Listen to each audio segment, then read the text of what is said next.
La disparition de Diana il y a 25 ans, est désormais celle d'Élisabeth II qui a, sans surprise, modifié l'ordre royal avec l'avènement de son fils en tant que roi Charles III.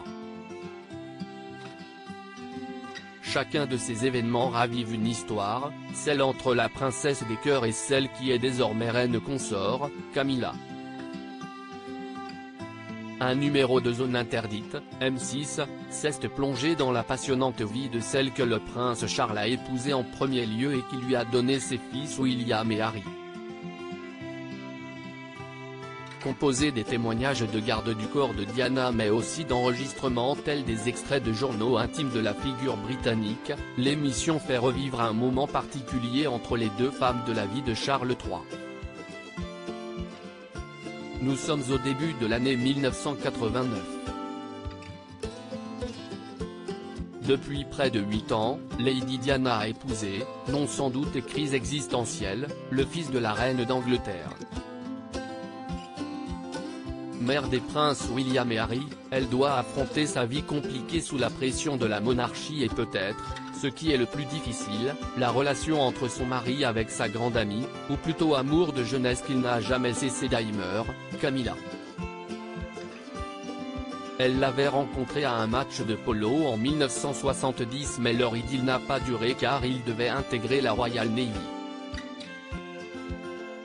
Une histoire d'amour avortée mais qui ne va pas disparaître les années passant, malgré son mariage avec l'officier des Horse Guards, Andrew Parker Bowen, futur père de ses 2 enfants. Ken Ward, garde du corps de Diana à l'époque, a raconté dans Zone Interdite cette fête à laquelle Diana a osé aller, les 40 ans de la sœur de Camilla, Annabel Elliott.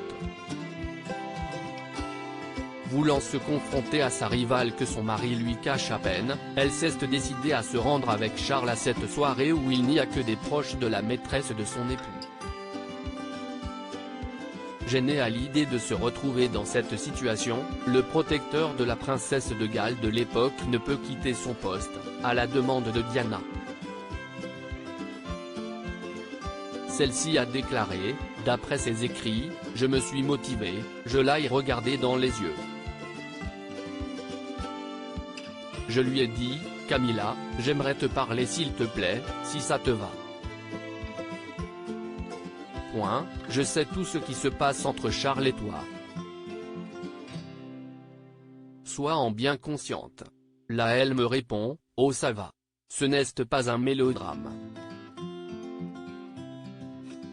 Tu as tous les hommes à tes pieds, 2 ravissants petits garçons. Qu'est-ce ce qu'il te faut de plus? Je lui ai dit Camilla. Je veux mon mari, si est-il clair? Une scène sous tension, le retour en voiture de Charles et Diana n'est que plus douloureux. Mais depuis ce jour, Diana s'est dit plus renforcée que jamais à l'idée de ne pas se laisser faire dans l'échec de son mariage.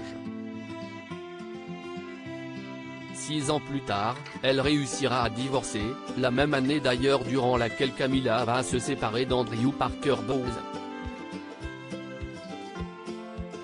Charles et Camilla ont officialisé leur remariage en 2005, laissant 10 années pour faire accepter cette union à Élisabeth II ainsi qu'à tout le pays, si attaché à sa princesse des cœurs.